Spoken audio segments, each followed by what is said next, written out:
Nos invités vont intervenir. Olivier, peut-être une question Une tout d'abord. question sur le rapport du christianisme aux politiques. Alain de Benoît a évoqué la phrase célèbre des évangiles, rendez à César ce qui est à César et à Dieu ce qui est à Dieu. Il y a un personnage important et fondateur même du rapport du christianisme aux politiques, c'est saint Augustin. Et on pourrait d'ailleurs, à mon avis, pour expliquer ce dualisme en quelque sorte, même si à mon avis sur un certain point c'est assez contestable, ce dualisme c'est la notion que Augustin notamment avait du péché originel et son rapport au monde, qui pour Augustin, le monde était entièrement déchu, enfin presque entièrement déchu. Il y a des racines chez Augustin assez manichéennes. Est-ce que vous pourriez nous en dire un mot Augustin, d'abord, est un ancien manichéen. Avant sa conversion au christianisme, il a, de toute évidence, gardé une façon de raisonner, d'une façon très binaire. Son livre le plus célèbre, en dehors des confessions, qui est La Cité de Dieu, montre bien l'opposition entre Cité de Dieu et Cité des hommes. Augustin, il faut le rappeler, joue un rôle très important parmi les pères fondateurs de la tradition catholique, mais il ne représente qu'un courant. Thomas d'Aquin, qui lui s'inspire d'Aristote, va arriver à des conclusions très différentes. Mais ça touche directement au sujet qui est le nôtre, c'est-à-dire celui de la théologie politique. Il y a eu à l'intérieur du christianisme un affrontement constant entre ceux qui croyaient à la possibilité d'une théologie politique, c'est-à-dire la possibilité d'une politique dérivée de l'enseignement religieux, et ceux qui, au contraire, manifestaient une certaine méfiance, une certaine réticence vis-à-vis de cette possibilité, justement parce qu'ils considéraient qu'il ne fallait pas confondre la cité de Dieu et la cité des hommes. Alors le premier courant, c'est le courant qui a donné naissance à ce qu'on a appelé le césaropapisme, dont le grand théoricien à l'époque de Constantin, précisément, de l'empereur romain Constantin, a été Eusèbe de Césarée. Eusèbe de Césarée, qui prononce un panégyrique de l'empereur Constantin, estime que c'est un fait providentiel, que le christianisme commence à se développer à l'échelle, nous dirions aujourd'hui mondiale, au moment où l'Empire romain atteint sa pleine extension. Pour lui, l'empereur est en quelque sorte l'outil choisi par Dieu pour propager le christianisme en même temps que la puissance politique romaine. Et évidemment, là, il y a une sorte de glissement qui s'opère, parce que dès l'instant où le destin du christianisme devient lié à la destinée de l'Empire romain, il y a le risque que l'universalisme chrétien se défasse quelque part. Et c'est contre cela que va réagir Augustin, qui écrit d'ailleurs dans un contexte tout à fait différent, puisqu'il écrit au moment où les barbares viennent de s'emparer de Rome, et que la question se pose évidemment pour les chrétiens de savoir, si Rome s'effondre, qu'est-ce que l'on devient ? Et par conséquent, saint Augustin développe cette idée que très radicale, un peu manichéenne, bien sûr, selon laquelle le monde humain est intrinsèquement corrompu en raison notamment du péché originel. Je rappelle au passage que la théologie catholique du péché originel doit énormément à saint Augustin, qui a corrompu le monde. Augustin dit « mundus est immundus », n'est-ce pas ? Le monde est immonde. Et par conséquent, on ne peut rien attendre d'une cité des hommes qui essaierait de se calquer sur la cité de Dieu. Alors, paradoxalement, on peut dire que Augustin, par son rejet du monde et donc son rejet de ce monde immonde, en quelque sorte, va être aussi à la racine d'une sorte d'autonomisation du politique, puisqu'à partir du moment où on ne se préoccupe plus directement du politique, qu'on ne se préoccupe plus directement du monde, le monde prend son indépendance par rapport au spirituel. Bien entendu. Bien entendu, c'est évidemment la conséquence paradoxale du raisonnement qu'il tient. En face de cela, Thomas d'Aquin a un tout autre point de vue, puisqu'il va développer à partir, bien entendu, de l'inspiration chrétienne, mais il faut bien le dire, surtout en s'appuyant sur Aristote, l'idée que l'homme est un animal naturellement sociable, qu'il a une sociabilité naturelle, qu'il est porté à s'associer avec ses semblables, ce qui est fondateur de l'amitié politique, que l'homme est un être politique et social, et donc chacun sait que Thomas d'Aquin essaye d'harmoniser le legs aristotélicien avec les principes essentiels de la foi, ce qui n'est pas du tout la préoccupation d'Augustin.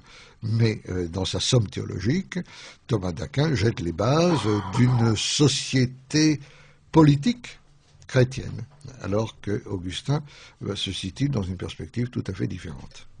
Monsieur K, peut-être Oui, vous avez évoqué tout à l'heure, lors du temps indo-européen, pour faire bref, la trifonctionnalité indo-européenne et le fait que la première caste, enfin la première fonction avait renvoyé plutôt à une souveraineté indistincte, à la fois politique et spirituelle.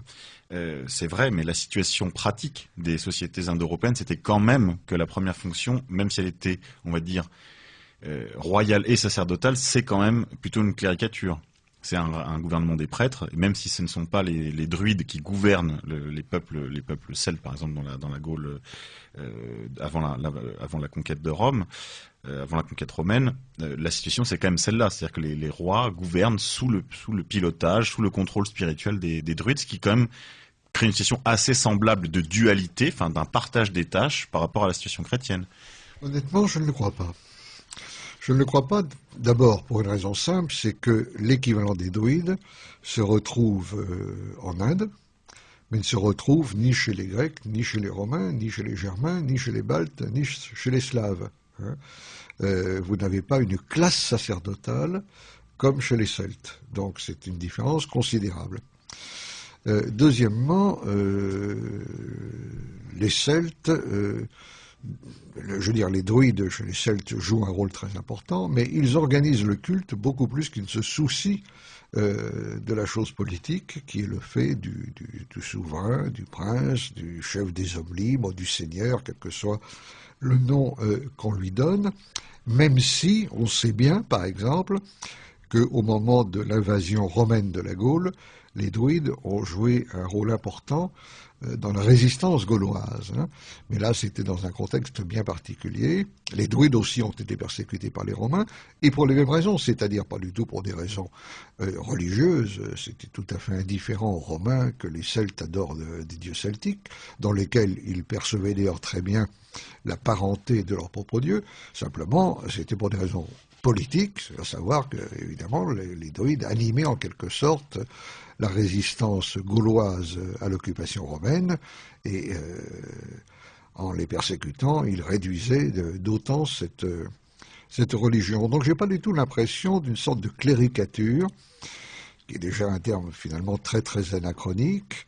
Je ne dis pas qu'il n'y avait pas de tensions sur lesquelles nous sommes très imparfaitement renseignés, mais je crois profondément que la grande différence reste quand même celle que j'indiquais tout à l'heure, c'est-à-dire qu'il y a une différence entre des dieux qui sont des dieux d'un peuple et un dieu qui est le dieu de tous les peuples.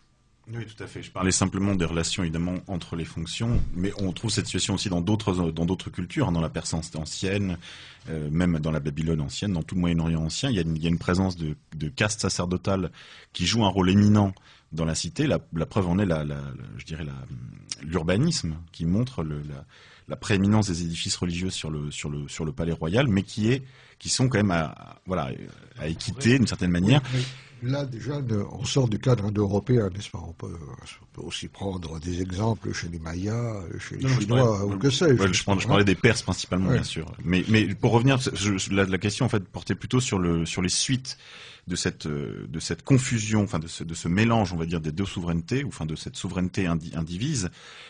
Cette situation va être reproduite par les nations européennes après la réforme. On y viendra tout à l'heure, je pense.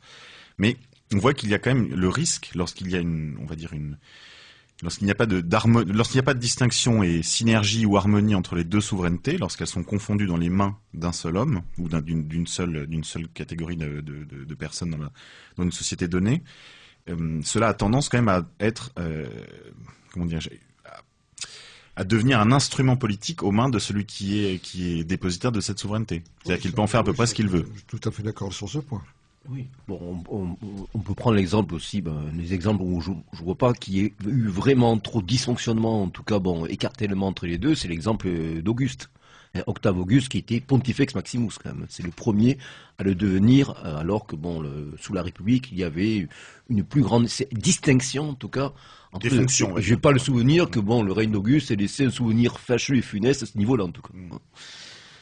Alors, je crois qu'il serait intéressant de revenir un peu sur ce processus qui commence à se mettre en place au Moyen-Âge. Alain Benoît, vous avez évoqué tout à l'heure la querelle des investitures, le conflit entre le spirituel et le temporel dans le contexte du Haut Moyen-Âge avec la querelle entre la papauté et les empereurs du Saint-Empire romain de nation germanique, pour reprendre la terminologie qui était utilisée à l'époque. Donc, comment peut-on discerner, comment caractériser justement ce processus un petit peu de relations problématiques entre l'Église instituée, l'Église en tant que puissance avec le souverain pontife, et les pouvoirs politiques dans le Moyen-Âge finissant. Je pense que vous allez sûrement parler de renouveau du droit romain, de l'action des légistes, notamment dans le royaume capétien. Oui, alors cette rivalité que l'on trouve entre les dirigeants de l'Empire et la papauté, on va la retrouver avec les États-nations naissants de l'époque, ce qui aboutira à ce qu'on a appelé le gallicanisme ou l'anglicanisme en Angleterre, c'est-à-dire que là aussi, il y a des rivalités. Lorsque les légistes de Philippe le Bel affirment que le roi est empereur en son royaume, c'est une façon de se démarquer de l'Empire, bien entendu, en s'attribuant une souveraineté identique, mais cette fois-ci rapportée strictement à un territoire, mais c'est aussi une certaine façon de limiter les prérogatives du pape. On sait que les relations du pape et de Philippe le Bel ont été particulièrement mauvaises, n'est-ce pas, orageuses. Oui, voilà, on peut dire ça. Et puis, pour les plus jeunes, peut-être, on peut rappeler l'incident avec Guillaume de Nogaret qui a giflé, donc Guillaume de Nogaret qui était souffleté le pape. À Miani, dans sa résidence d'été. Ce n'était qu'un exemple parmi d'autres d'une longue tradition de tension. Je dirais que c'est relativement inévitable. Le pouvoir politique cherche à avoir le libre champ de manœuvre le plus étendu possible et le pape veut lui imposer des contraintes, des limites. On voit cela très bien avec le développement, la réglementation des guerres, ce qu'on a appelé la guerre juste au sens médiéval. La trêve de Dieu. Oui, la trêve de Dieu. Là aussi, au départ, lorsqu'il a fallu énoncer des règles concernant la guerre, l'Église n'avait pas beaucoup d'éléments sur lesquels s'appuyer. Elle avait la tradition biblique, c'est-à-dire la tradition de l'Ancien Testament, où le Dieu de l'Ancien Testament n'hésite pas à s'instituer comme Deus Sabaoth, c'est-à-dire chef des armées, n'est-ce pas, et à faire d'ailleurs massacrer allègrement tous les peuples de Canaan qui s'opposent à l'avancée du peuple hébreu vers la terre promise. Mais l'époque avait changé. Le phénomène de la guerre avait lui-même évolué, et il s'est créé une théologie de la guerre qui situait cette activité humaine dont il apparaissait impossible qu'on puisse l'éradiquer dans une perspective résolument morale, c'est-à-dire ce qu'on a appelé la guerre juste. La guerre juste, cela voulait dire une guerre qui était menée dans le respect d'un certain nombre de principes, comme la proportionnalité entre l'attaque et la défense, par exemple, le fait de ne pas s'en prendre aux femmes et aux enfants, aux civils, de ne recourir à la guerre que lorsque les moyens de négociation et de paix avaient été tous explorés et utilisés, etc., etc. Mais cette guerre humanitaire avant la lettre, si l'on peut dire, les règles n'en étaient énoncées qu'au bénéfice des peuples chrétiens. hein, pour ce qui regardait les barbares, les païens, les pirates, les hors-la-loi de diverses catégories, ces règles n'étaient beaucoup moins contraignantes. On l'a vu d'ailleurs notamment lorsque s'est mis en route le phénomène des croisades. Voilà, et la prise de Jérusalem, entre autres. Oui, qui n'était pas triste. entre autres. Voilà, donc cette théologie de la guerre, qui a évolué bien entendu avec le temps, qui a été abandonnée à partir de la fin des guerres de religion. Hein.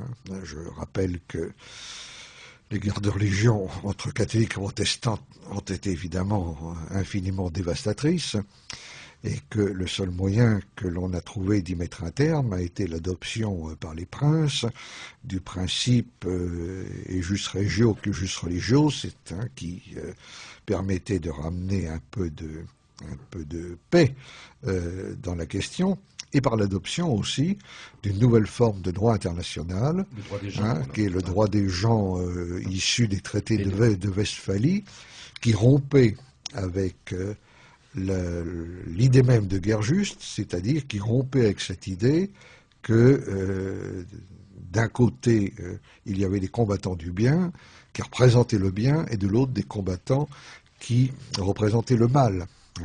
Cette mutation a été considérée par le juriste Carl Schmitt comme un immense progrès, car justement elle permettait de décriminaliser l'ennemi, de ne plus le regarder comme l'incarnation du principe du mal, mais comme un homme que l'on combattait certes, mais dont on admettait qu'il pouvait avoir ses raisons, à tel point que l'adversaire d'hier, l'ennemi d'hier, pouvait aussi bien devenir l'allié de demain. Voilà, ce que Carl Schmitt appelait le ius publicum europeum. Voilà. Olivier ? Vous parlez des guerres de religion très justement, parce que c'est un épisode en effet très important des rapports entre le théologique et le politique, mais est-ce qu'on ne pourrait pas dire qu'aussi se joue notamment à travers des personnalités comme Jean Bodin ou une certaine tradition des juristes de cette époque-là, une volonté de neutraliser, de faire une politique absolument neutre et détachée de toute forme de réflexion et de méditation sur la morale, sur la religion. Moi je pense aux travaux d'un certain Jean Roux qui a étudié cela, où il y voit même les racines d'un certain libéralisme, où tout d'un coup, au moment des guerres de religion, on est si effrayé par les conséquences possibles du religieux, justement, et plus largement même de toute forme de méditation, de rapport entre la morale et le politique, qu'on veut neutraliser, qu'on veut faire une sorte de politique qui serait complètement autonome par rapport à la sphère morale et religieuse. Oui, bon, l'objectif de Bodin, dont l'œuvre est absolument fondatrice, est évidemment avant tout de renforcer le principe de souveraineté politique. Ça va très loin, puisque le prince est pratiquement fondé à faire ce qu'il veut. Bien entendu, à l'époque, il est toujours censé respecter l'ordre divin, mais c'est vraiment l'extrême limite. Il y a une émancipation du pouvoir politique dans le sens de la souveraineté, qui va d'ailleurs aboutir, historiquement, à ce qu'on a appelé l'absolutisme. Contrairement aux pays protestants qui vont s'orienter dans des voies différentes, à la fois parce que Luther et Calvin ont une conception différente des rapports entre le politique et le religieux, qui n'est d'ailleurs pas la même chez les uns et chez les autres. La théorie de Luther, c'est la théorie des deux glaives, qui, d'une certaine manière, emprunte un peu à Augustin, c'est-à-dire que chacun des deux glaives est souverain dans le domaine qui lui est propre. Et puis, Luther va aussi rappeler cette phrase essentielle de saint Paul, qui, dans l'une de ses épîtres, disait « Tout pouvoir vient de Dieu ». Et c'est une phrase qui a été souvent citée, et qui est une phrase extrêmement ambiguë, si l'on y réfléchit bien, car elle peut aussi bien justifier la totale soumission au pouvoir politique que la totale rébellion. Car il suffit de montrer qu'un pouvoir politique ne vient pas de Dieu pour qu'il devienne ipso facto illégitime, mais il a aussi été compris dans l'autre sens, c'est-à-dire que tout pouvoir venant de Dieu on doit lui obéir.